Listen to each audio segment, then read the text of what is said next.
that's going to be tight, I think. Är du okej med det? Att han står nöjd?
Välkommen till Kungliga Vetenskapsakademin och den här presskonferensen då vi ska presentera årets Nobelpris i fysik. Welcome to this press conference and the Royal Swedish Academy of Sciences where we will present this year's Nobel Prize in Physics. We will keep to our tradition and begin the presentation in Swedish and then continue in English. And you're of course welcome to ask questions in either language later on. Jag heter Hans Ellegren och är ständig sekreterare här på Kungliga Vetenskapsakademin. Till höger om mig sitter professor Ellen Måns, ordförande i Nobelkommittén för fysik. Och till vänster sitter professor Anders Irbäck, ledamot av Nobelkommittén för fysik och expert inom ämnesområdet. My name is Hans Ellegren. I'm the Secretary General of the Royal Swedish Academy of Sciences. And to my right is Professor Ellen Måns, Chair of the Nobel Committee for Physics. And to my left is Professor Anders Irbäck, member of the Nobel Committee in Physics and expert in this field. Årets pris handlar om maskiner som lär sig. This year's prize is about machines that learn. Kungliga Vetenskapsakademin har idag beslutat att utdela 2024 års Nobelpris i fysik till John Hopfield, Princeton University, USA, och Geoffrey Hinton, University of Toronto, Kanada, för grundläggande upptäckter och uppfinningar som möjliggör maskininlärning och artificiella neuronnätverk. The Royal Swedish Academy of Sciences has today decided to award the 2024 Nobel Prize in Physics to John Hopfield, Princeton University, USA, and Geoffrey Hinton, University of Toronto, Canada, for foundational discoveries and inventions that enable machine learning with artificial neural networks. Professor Ellen Måns will now give us a short summary of the prize. Please. Thank you. Learning is a fascinating ability of the human brain. We can recognize images and speech and associate them with memories and past experiences.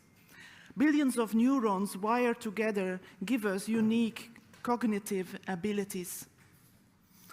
Artificial neural networks are inspired by this network of neurons in our brains. This year's laureates for the Nobel Prize in Physics, John Hopfield and Geoffrey Hinton, used fundamental concepts from statistical physics to design artificial neural networks that function as associative memories and find patterns in large data sets.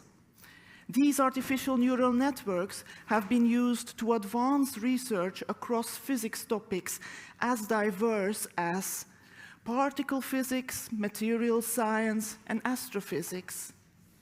They have also become part of our daily lives, for instance, in facial recognition and language translation.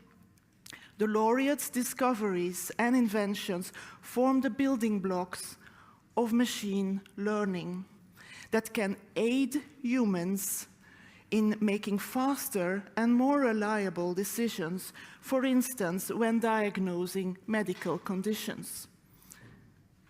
However, while machine learning has enormous benefits, its rapid development has also raised concerns about our future.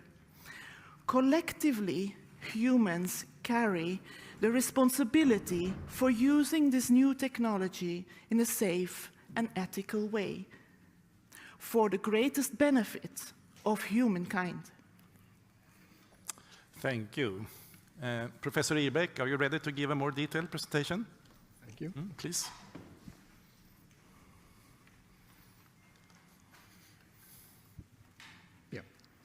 So this year's Nobel Prize in Physics is about artificial neural networks.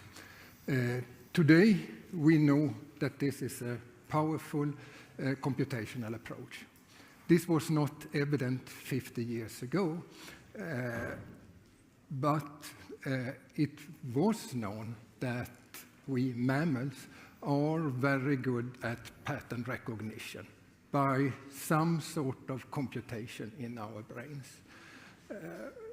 And this sparked an interest in understanding the collective properties of networks of simplified neurons connected by couplings with a strength that could become weaker or it could become stronger.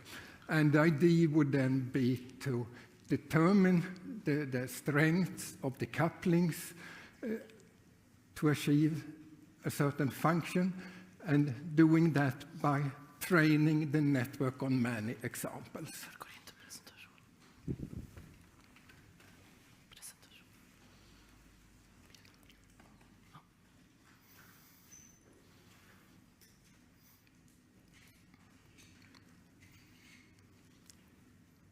A breakthrough came in 1982 when John Hopfield presented a dynamical network which could store and retrieve memories, and associative memories. The memory had simple binary 0-1 nodes, all nodes connected, pairwise connected. The states that remained unchanged with time were identified as memories.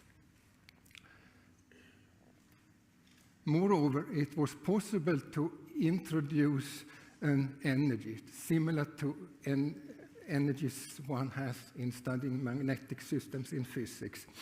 And that energy had the property that it was low in the states corresponding to memories. Metaphorically, the memories were located in valleys of an energy landscape. When starting from a distorted pattern with then a higher energy, it would slide down, the network would slide down in energy to a nearby valley. And by this process, the distorted pattern could be corrected.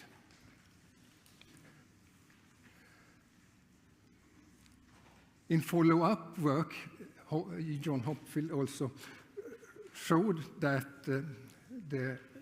this network was robust in the sense that the binary nodes could be replaced with analog ones, and he also showed how the network could be used to solve difficult optimization problems.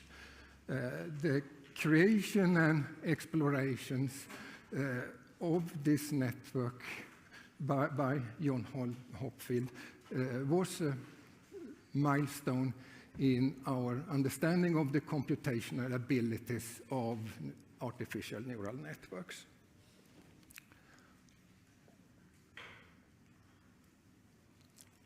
Another important discovery came soon afterwards by Geoffrey Hinton and Terence Zajanowski. They created a stochastic version of the Hopfield network based on statistical physics and called the Boltzmann machine. So here the focus is on statistical distributions of patterns rather than individual patterns. It is a generative model. Once trained, it can be used to generate new instances from the learned distribution. It had the same basic structure as Hopfield's network, but there were two types of nodes, hidden and visible ones. And the hidden nodes were there to make it possible for the network to learn more general distributions.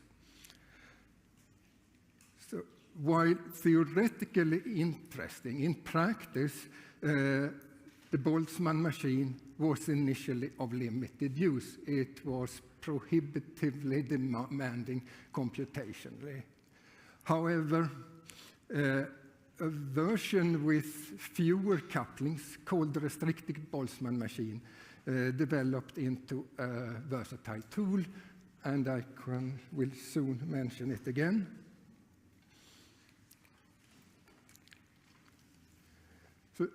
So far, I talked about recurrent networks with feedback connections. Many of today's deep learning methods involve feed-forward networks, where information flow from an input layer to an output layer via hidden layers. In the 1980s, Hinton showed how such a network with hidden layers could be trained, and in that process, he also elucidated the important function of hidden layers. Then in the 1990s, there were applications of multi-layer networks, successful applications, for example, for the classification of handwritten digits. But the networks that one could train had relatively few couplings between consecutive layers. It remained a challenge to train more general deep structures with high connectivity between the layers. And here, and in fact, many gave up, but Hinton did not. And Hinton overcame this barrier by using this restricted Boltzmann machine. He used it to pre-train deep structures, and by this method, he succeeded in implementing examples of deep and dense structures, which was a breakthrough toward deep learning.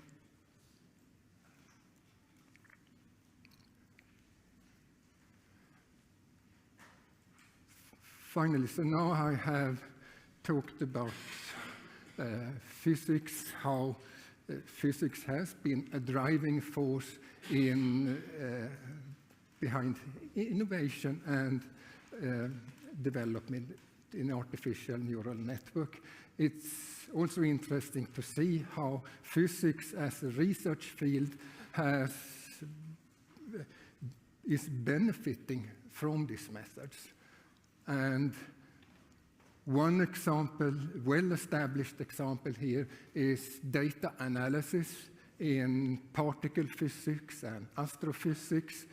An increasingly important application is in modeling materials. For example, to search for novel, more efficient solar cells. Yet another example is in explicit physics-based climate modeling to enable higher resolution.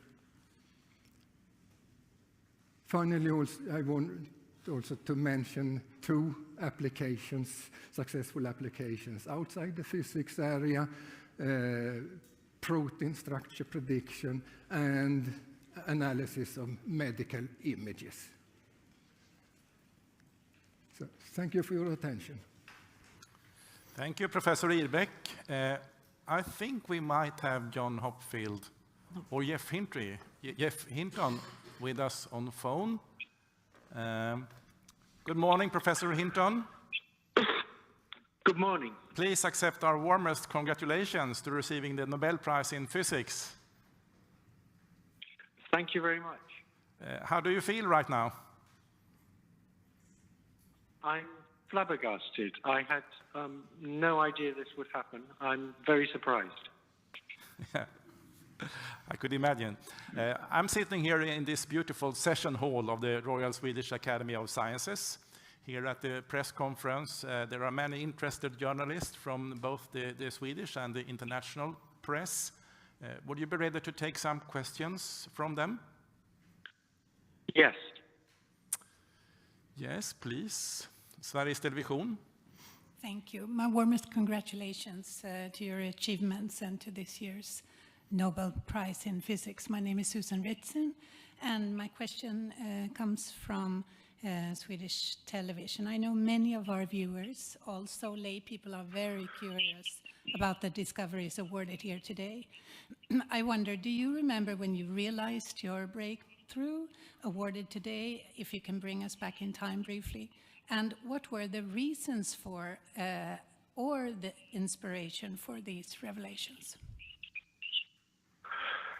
So I remember a couple of occasions with two of my mentors. So I have an enormous debt to David Rumelhart and Terry Sinofsky. With David Rumelhart, we rediscovered the backpropagation algorithm, and that was in the beginning of 1982. And with Terry Sinofsky, Terry and I discovered a learning algorithm for Hopfield nets that had hidden units. And I remember very well going to a meeting in Rochester where John Hopfield talked, and I first learned about the Hopfield energy function for neural networks, and after that, Terry and I worked feverishly on how to generalize neural networks to have hidden units. And at the beginning of 1982, we came up with a learning algorithm for Boltzmann machines, which are Hopfield nets with hidden units. So the most exciting times were with David Rumelhart on backpropagation and Terry Sinofsky on Boltzmann machines.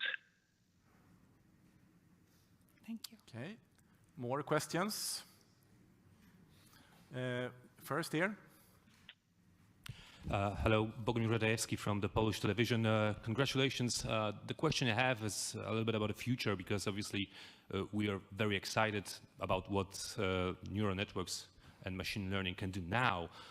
But what we're even more excited is the prospect of what they could do in the future. What are your predictions about the degree of influence that this technology is going to have on our civilization? I think it will have a huge influence. It will be comparable with the Industrial Revolution, but instead of exceeding people in physical strength, it's going to exceed people in intellectual ability. We have no experience of what it's like to have things smarter than us, and it's going to be wonderful in many respects. In areas like healthcare, it's going to give us much better healthcare. In almost all industries, it's going to make them more efficient. People are going to be able to do the same amount of work with an AI assistant in much less time. It'll mean huge improvements in productivity, but we also have to worry about a number of possible bad consequences, particularly the threat of these things getting out of control. I think first we have here and then there. Hi, Simon Campanello with Dagens Nyheter. Congratulations on the prize.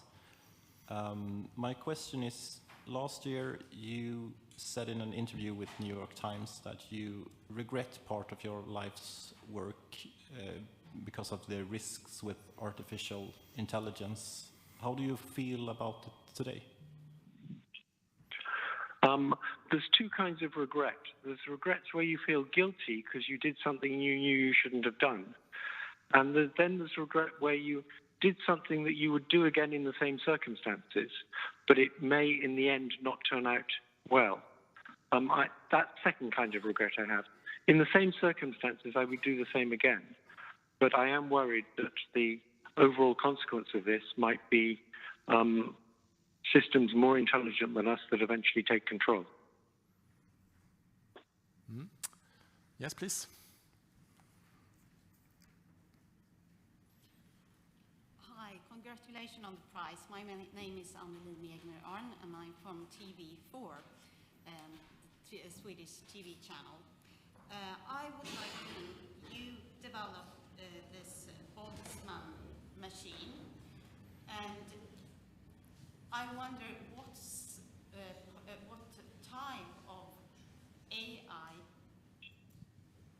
what type of AI do you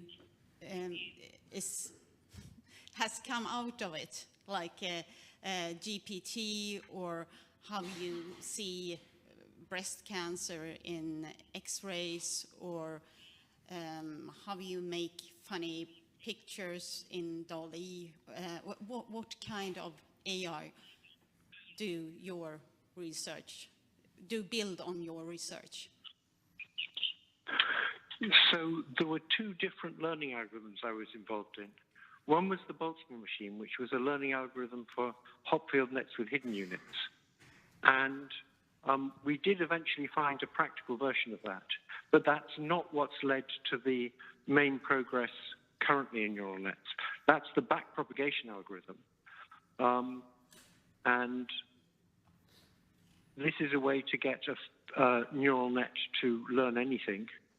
And it's the backpropagation algorithm that's led to the huge surge in AI applications and in the ability to recognize images and understand speech and to deal with natural language. It's not the Boltzmann machine that did that, it's the backpropagation algorithm. More questions? Yeah, one here, please. Hi, my name is Bill. I'm from the Swedish paper Ny Teknik. Do you have any favorite AI tool that you use? I actually use GPT-4 quite a lot. Whenever I want to know the answer to anything, I just go and ask GPT-4.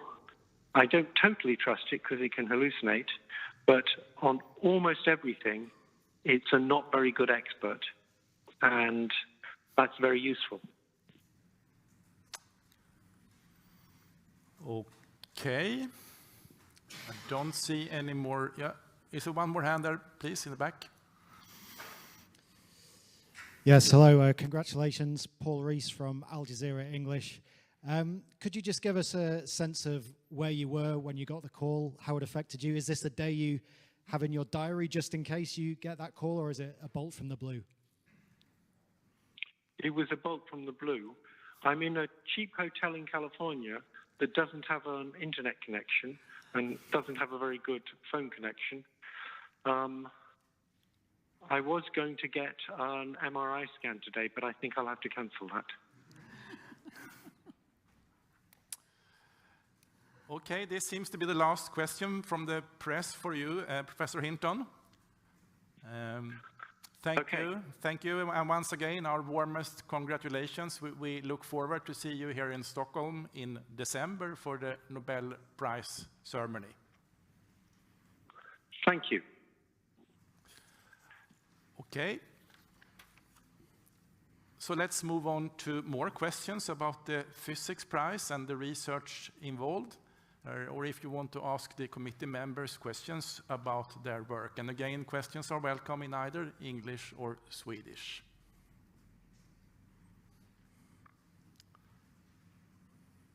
Please. Yes, if these two scientists wouldn't have existed, would we have like GPT then? Professor Måns, do you want to address that?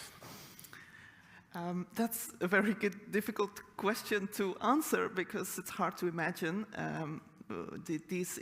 They have contributed, of course, enormously very early in the progress of this technology. So in the 80s, these first steps were taken, and later on, other scientists have built upon these developments. So in a sense, it may have been difficult without those groundbreaking first discoveries and inventions. Sveriges Television. I'm thinking since John J. Hopfield is not here, I was wondering a little bit about what makes you most, what do you think is the most exciting part of his discoveries? Professor Ibeck, do you want to address that? When it comes to his network, he was, parts of it had been discussed earlier, but he was able to put pieces together to have create a network with a clear function and clear principles for how it worked. And it meant a lot in the field.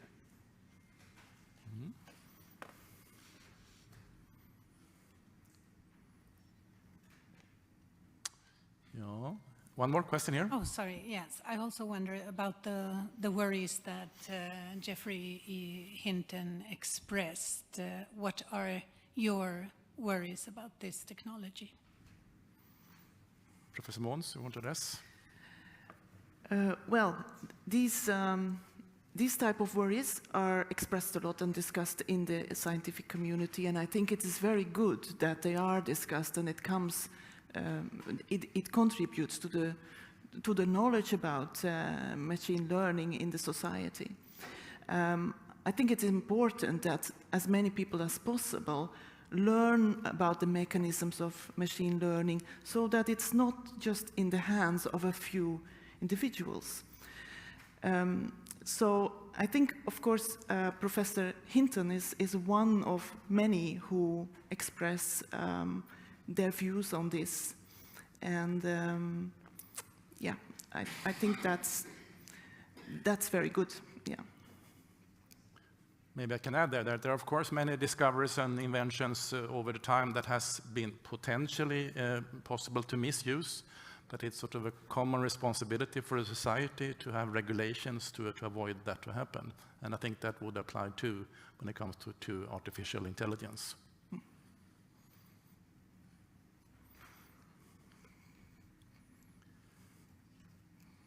I think that is it, actually. Time is running out.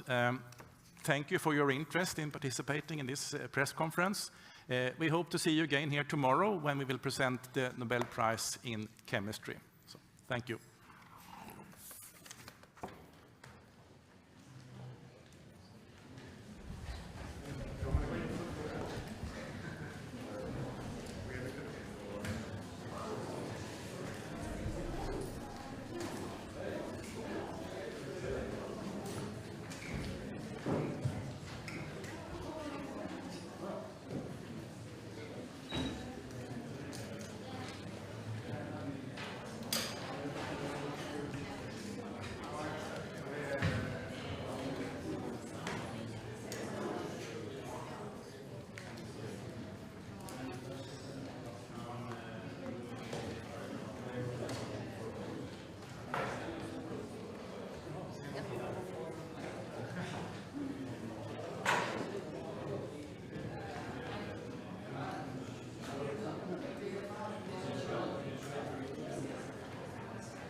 Jag vet inte, sa han med brittisk-kanadensisk för brittisk?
Anders Irbeck, Professor Anders Irbeck, member of the Nobel Committee for Physics.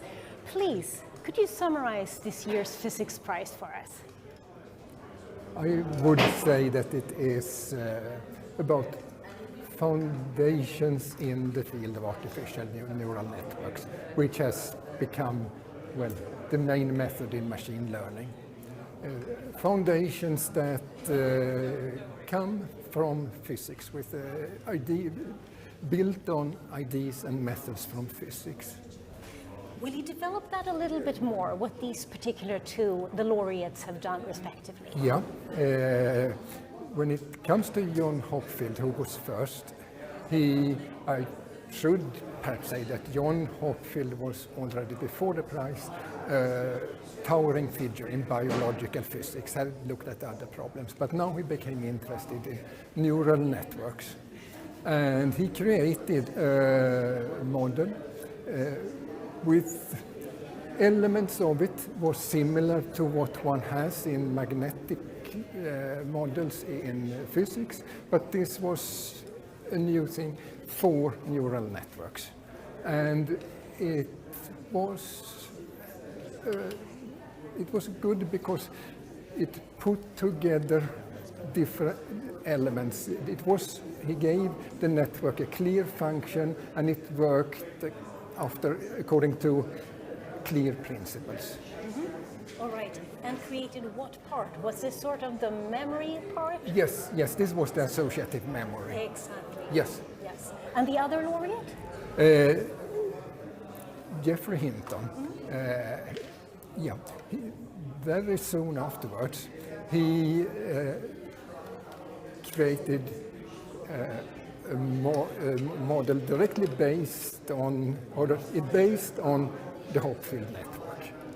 But he changed so that the focus was now not on individual memories, individual patterns, but on statistical distributions of patterns. Mm-hmm. All right. That was one thing in the 80s by Jeffrey Hinton. He also created a learning algorithm for